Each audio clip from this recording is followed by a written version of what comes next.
दोस्तों आज के इस वीडियो में हम चर्चा करेंगे पुराना बंटवारा के ऊपर। दोस्तों यदि आपके साथ भी किसी प्रकार का बंटवारा संबंधी धोखाधड़ी हुआ है तो प्लीज इस वीडियो को अंत तक जरूर देखें। कई बार क्या होता है दोस्तों कि बंटवारा बहुत पहले हुआ रहता है, आपके दादा परदादा के समय का बंटवारा है और बाद में आपको जाकर पता चला कि भाई हमारे साथ ठगी हुआ है, हमारे पिताजी के साथ या हमारे दादाजी के साथ ठगी हुआ है, जिसका खमियाजा आप भुगत रहे हैं। और साथ में जिस प्रकार संपत्ति से बंटवारा किया गया है, आपके संपत्ति का इतना वैल्यू कम है कि कहना नहीं। तो ऐसे कंडीशन में आप क्या करेंगे? तो दोस्तों इस वीडियो को अंत तक देखें, सारी बातें मैं बताने वाला हूं। वो भी है यहाँ पर टॉपिक पुराना बंटवारा का महत्व। आखिरकार क्या महत्व है पुराना बंटवारा का? देखिए, जो बंटवारा हुआ होगा या तो मौखिक हुआ होगा या लिखित हुआ होगा, ठीक है। पहले भाई जमीन का उतना महत्व नहीं था, तो मान के चलिए किसी के नाम से जमीन है, उसके दो बेटे हैं, बोल देते थे कि भाई ये वाला तुम रख लो रे और ये वाला तुम रख लो, और उसी आधार पर उन लोग रख लिए केवल मौखिक के आधार पर, और धीरे धीरे चल रहा है। लेकिन बाद में भाई जिन्होंने बंटवारा किया इस प्रकार, बाद में जो है चीजें जो है बदली और लोगों का नॉलेज बढ़ा, जमीन का वैल्यू बढ़ा, तो पता चला कि भाई इसको ज्यादा मिला है, हमको कम मिला है। अब जिसको कम मिला है उसको तो परेशानी होगी, सिंपल सी बात है। तो मान के चलिए वैसे कंडीशन में आप फंस गए हैं, आप में जो जमीन का बंटवारा हुआ है वो बहुत ही कम है, उसका वैल्यू कम है, तो आपको क्या करना चाहिए?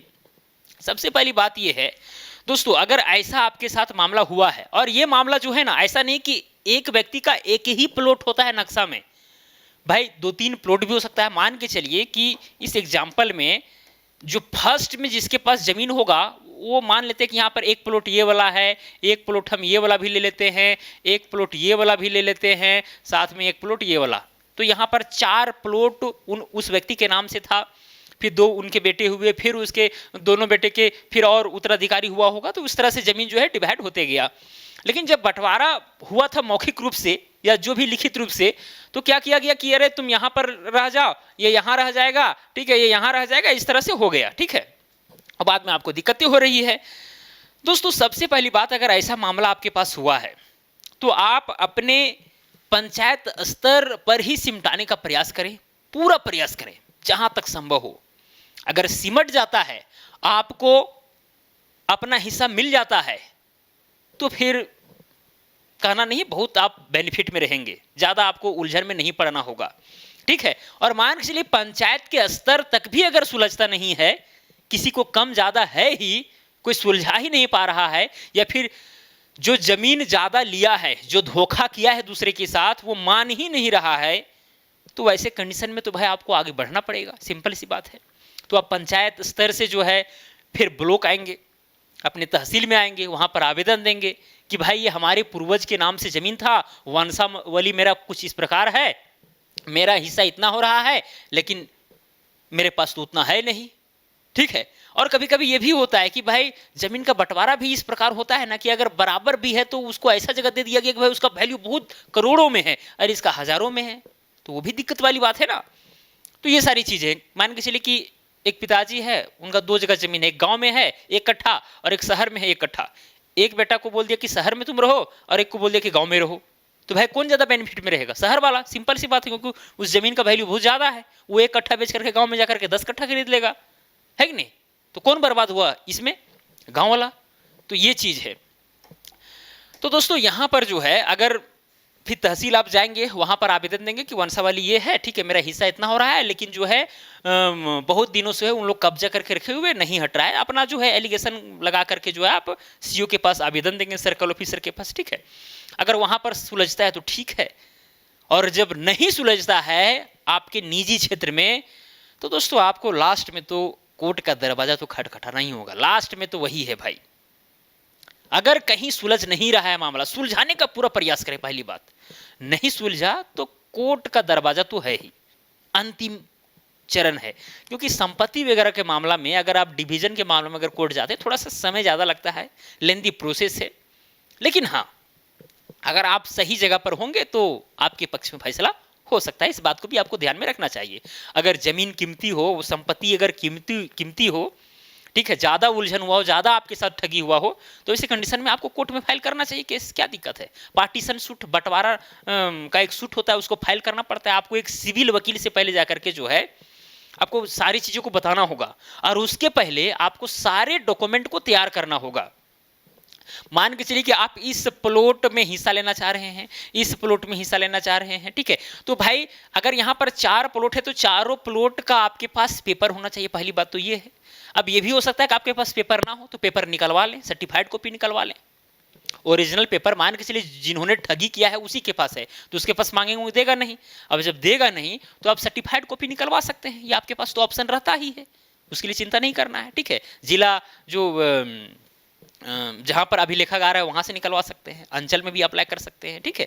तो जमीन का पेपर आपको निकालना है, क्योंकि जब तक आप भाई सारे पेपर आपके पास नहीं रहेगा, वंशावली आपके पास नहीं रहेगा, आपको कितना हिस्सा हो रहा है ये सब अगर आप सर्टिफाइड नहीं कराएंगे पंचायत स्तर से, मुखिया सरपंच से, तो फिर आप कैसे मतलब कोर्ट मानेगा कि आपको भी इस जमीन पर हिस्सा है।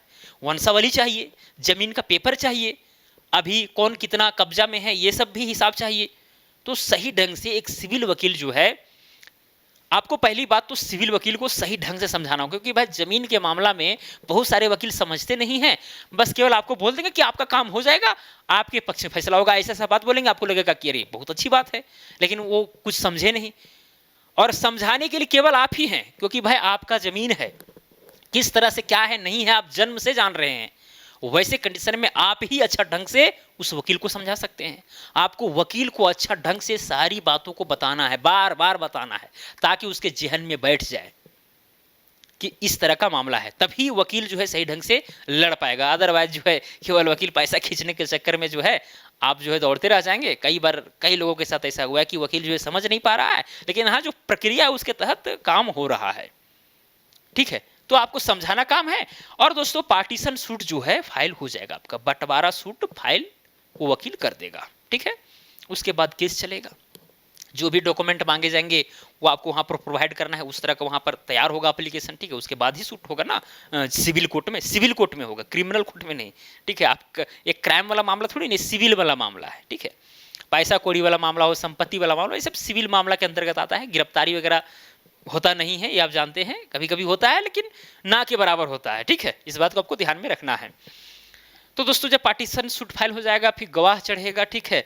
कोर्ट के द्वारा जो है कमेटी बना करके बंटवारा किया सकता है, ठीक है, या फिर अंचल को आदेश देगा कि बंटवारा कीजिए, ये जमीन जो है किसके किसके नाम से, पूरा डिटेल मंगवाएगा कोर्ट। ये सारे कोर्ट का काम है कि भाई कोर्ट किस तरह से जो है इन चीज़ों को समझता है और किस आधार पर चीज़ों को एनालाइज करता है। जब पूरा तरीका से कोर्ट एनालाइज कर लेगा कि इस तरह का मामला है, भाई जिन्होंने पार्टीशन सूट किया है उसके पक्ष में फैसला जाना चाहिए, उसको हिस्सा मिलना चाहिए, उसको कम हिस्सा मिला है, ठीक है। तो वैसे कंडीशन में अगर जजमेंट आ जाता है, अगर डिक्री अगर आपके पक्ष में आ जाती है तो बहुत अच्छी बात है, फिर जो आपका बंटवारा हो जाएगा, कोई दिक्कत नहीं इसमें, ठीक है।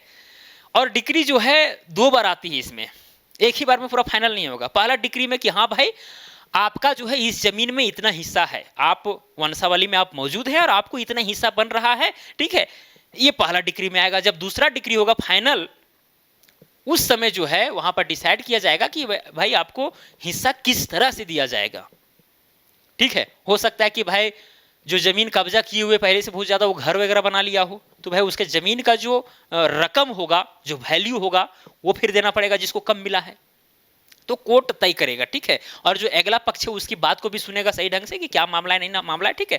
कोर्ट जो है सारे दोनों पक्षों को सुनता है, गवाहियों को सुनता है, तब जाकर के फैसला देता है, ठीक है। तो डिक्री में कुछ भी हो सकता है। अगर मान के चले कि जो लेने वाला है वो अपना पेपर प्रोवाइड नहीं कर पा रहा है, अपना वंशावली दर्शाइए नहीं पा रहा है, तो ऐसे कंडीशन में उसको कहाँ मिलेगा, ठीक है। सिंपल सी बात है, उसके पक्ष में नहीं होगा डिक्री। लेकिन अगर डिक्री करवाना है तो वैसे कंडीशन में सारी चीज़ों को आपको वहाँ पर दिखाना होगा, कोर्ट समझ जाएगा, उसके बाद डिक्री हो जाएगा, ठीक है। तो ये सारी प्रक्रियाएं होती है दोस्तों। और पहले आपको तो भाई अपने गांव के स्तर, अपने पंचायत स्तर, साथ में अपने अंचल ब्लॉक स्तर तक ही सीमित रहना चाहिए, ठीक है। बहुत प्रयास करना चाहिए। अगर नहीं होता है तो अंत में फिर कोर्ट जाना चाहिए ऐसे मामलों में। तो फिर केस जो है 3 साल 4 साल 5 साल चलेगा, ठीक है, तब जाकर के आपका जजमेंट आएगा, तो चीज़ें ये होगी। हालांकि आने वाला समय में हो सकता है कि भाई बहुत कम समय में ये सारी चीज़ें फैसला होने लगे तो बहुत अच्छी बात है, ठीक है। लेकिन अभी का जो मौजूदा हालत है उससे थोड़ा सा आपको बच के रहना चाहिए। अगर 1 लाख का संपत्ति है, पता चला कि आपको केस लड़ते लड़ते 2 लाख रुपए खर्च हो गया, तो क्या फायदा? उससे अच्छा 1 लाख का ये खरीद लीजिए, क्यों आप दुश्मनी करने के लिए जा रहे हैं, ठीक है। लेकिन हाँ, अच्छा खासा वैल्यूएबल जमीन है, आपको लगता है कि भाई हम अगर 10% खर्च कर रहे हैं तो हमको 100% वहां से ये आ रहा है, मतलब 10 रुपये खर्च कर रहे हैं तो 100 रुपये हमको मिलेगा, अगर ये आपको आशा है तो वैसे कंडीशन में आप फाइल कर सकते हैं, क्या दिक्कत है, कोर्ट जा सकते हैं, और जाना भी चाहिए, ठीक है। तो चलिए दोस्तों, मुझे उम्मीद है आप चीज़ों को समझे होंगे। अगर किसी तरह कन्फ्यूजन होगा तो आप कमेंट करके बता सकते हैं, जवाब देने का प्रयास करूंगा, या फिर वीडियो के माध्यम से हम आपके सामने फिर से चीज़ों को प्रस्तुत करने का प्रयास करेंगे। तो चलिए दोस्तों, आज के लिए इतनी, अब मिलेंगे अगला वीडियो में। जय हिंद, वंदे मातरम।